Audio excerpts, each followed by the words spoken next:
Auzubillahimineşşeytanirracim. Bismillahirrahmanirrahim. Urmattуу момун мусулмандар. Бүгүн мен сиздер менен келин жана кайнененин ортосунда мамиле жөнүндө сүйлөшкүм келип атат.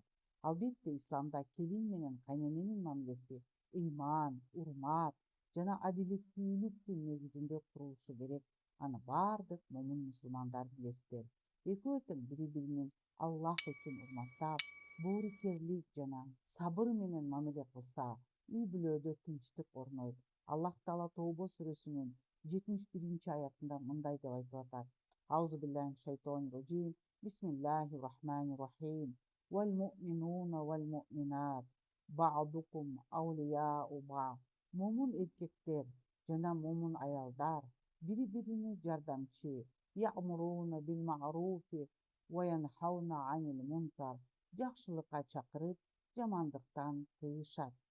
Демек, келин менен кайнене мамилесинде башкысы 3 нерсе турат. Бул урмат, сабыр жана жакшы сөз. Урматтуу момун мусулмандар, кайнене келиндер, бири-бириңиздерге жакшы мамиле кылыңыздар. Аллах көрүүчү. Саламу алейкум ва рахматуллахи ва баракатух.